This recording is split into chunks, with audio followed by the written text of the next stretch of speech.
Hi guys, magandang araw po sa ating lahat and welcome again sa aming YouTube channel. Ngayon po ay kasama ko si Saranghe. Ayan. Si Doang ba to? Wala. Nakatulog ata. Ngayon po, dito po tayo sa Urdaneta kung saan ito po yung pinuntahan po natin nung nakaraang linggo. Ngayon po ay 7:20 na ata ang oras, 7:20 na. Magkakabit tayo ng filter. Kasama natin si Uncle George. Ayan, Uncle George. Hindi ko kasi alam pangalan niya.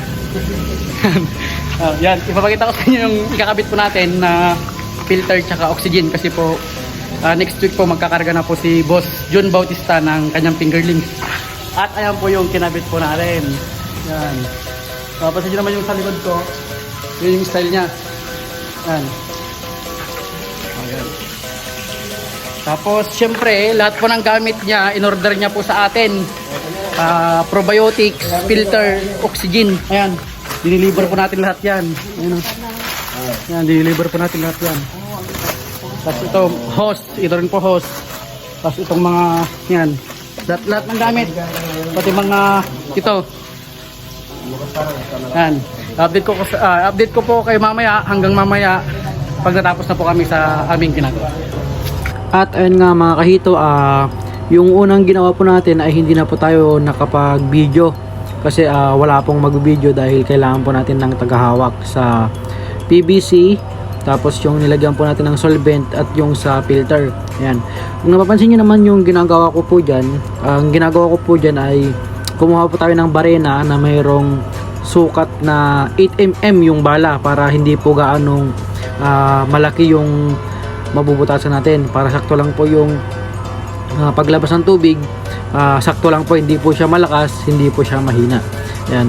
Ang ginawa po natin dyan mga kahito ay nagbutas po tayo ng 10 na butas sa PVC. Tapos nung nakita po nating medyo may kalakasan pa, nagdagdag po tayo ng 2 para maging 12. Yan. Ang pagkakalabasan niya po yan, yung paglabas ng tubig ay hindi po siya gaanong kalakasan. Nasa gitna lang po yung tubig dyan. Yan. Yung lalabas na tubig hanggang sa gitna ng concrete pan. Yan. Yan si Puroy. At ayun nga mga kahito, syempre po ang susunod po natin gagawin dahil tapos na po yung filter, yung pagkakabit naman po ng oxygen, yung usapang hangin. Ayan.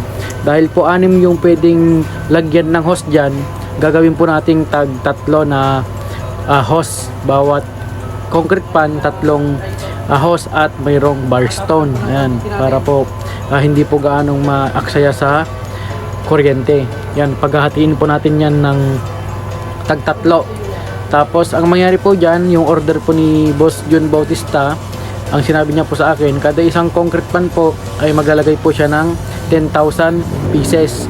Yan, meron po siyang 3 concrete pan na sumusukat ng 5 meters by 9. Tapos 4 naman po na 2 meters by 5. Ayan. Kung napapansin nyo po lahat ng mga gamit dyan, dinala po natin yan. Order niya po lahat yan. Binili po natin yan sa store. Tapos, syempre po, nagbigay rin po siya kahit papaano ng panggasolina natin para meron tayong magamit na pagkuha ng order niya. Ayan. Syempre po, lahat ng kailangan dyan ay binili na po natin. Ang sa kanila lang po dyan ay yung PVC. Syempre, nakamotor lang po tayo. Hindi po natin yan kayang dalhin. Ayan. Kaya binili po natin dyan, probiotics, yung sa gamot, tapos yung sa molasses wala po tayong nabili. Tapos ang nabili rin po natin dyan ay yung sa mga gamit na barstone, oxygen at saka filter. Ayan.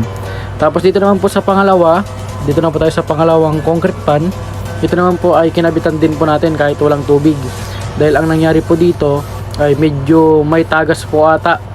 Kaya ang gagawin po natin dito, ang tinuro po natin dito, dahan-dahan lang po sa paglalagay ng tubig. Huwag pong pupunain agad para po makita natin kung saan banda yung may tagas na parte.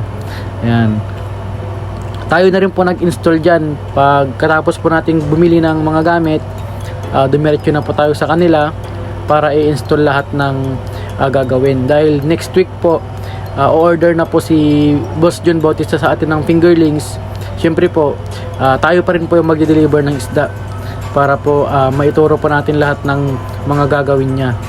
Yan. So alam mo guys, maraming salamat po sa panonood ng video na ito. Kung bago pa lang sa aming channel, don't forget to click subscribe button notification bell para lang updated sa susunod pa naming videos. Thank you mga kahito.